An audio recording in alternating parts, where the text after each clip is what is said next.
All right, for part B, we're going to apply the same strategy. So I need the derivatives of f to start with. Let me just use a different color here. So now we have f prime, f double prime, and let's say the fourth derivative maybe could be helpful along the way.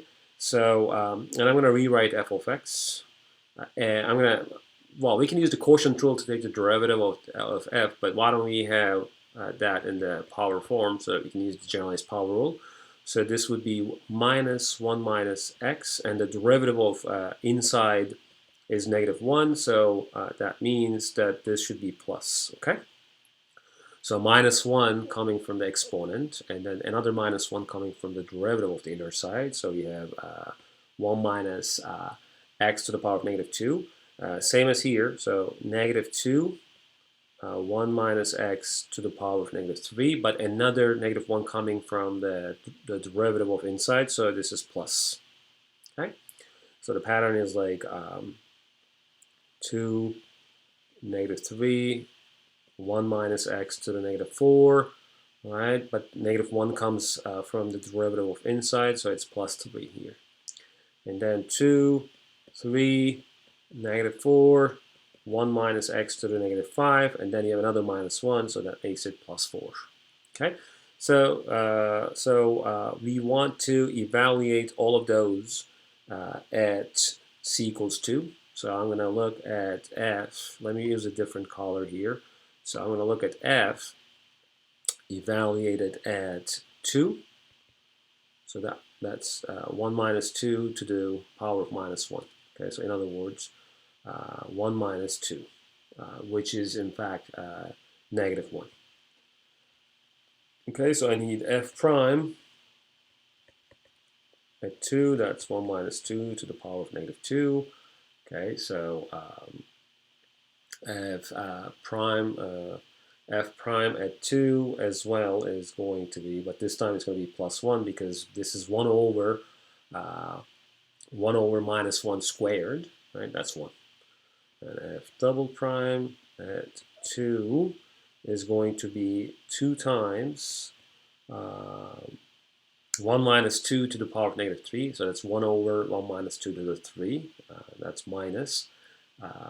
So this should come with a minus sign. So I'll just rewrite that. So this should be -2. You can use your calculator, by the way, anytime you want. So have your calculator ready. Okay, so this is 2 times 3, 6. And then 1 minus 2 to the power of -4th. So that's plus. Okay, that's plus 6. And then finally, the fourth derivative evaluated at 2 is going to be -24. Okay, there's a nice pattern here. I'm not sure if you have if you have caught it. So well, this is -0 factorial. This is 1 factorial.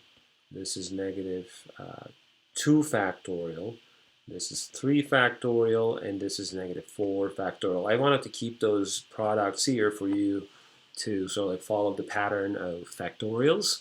So the derivatives of f follow the derivatives of f evaluated at the center follow a very nice pattern.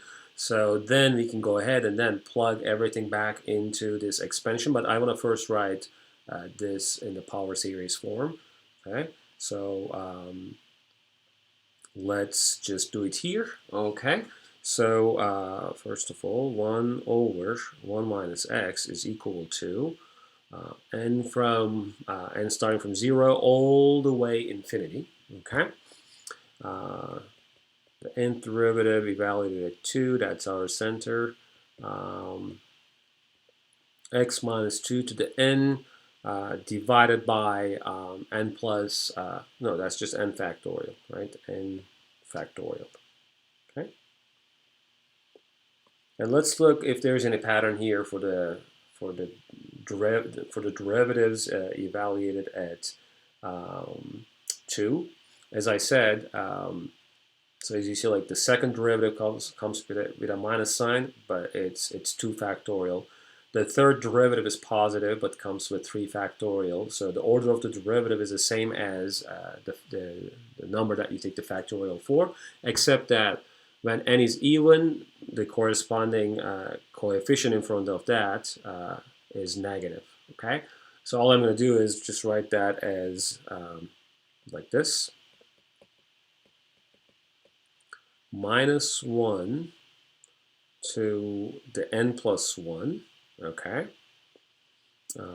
N factorial, this takes care of the nth derivative evaluated at 2, x minus 2 to the n, all divided by n factorial. Okay, that's good news because n factorial would be canceled out, and then we are down to a nicer expression here, minus 1 to the n plus 1, x minus 2 to the power of n. Okay. All right, so we have one more exercise left. That's the Taylor series of e to the x centered at 1. And for that one, please watch the next movie. All right, next video.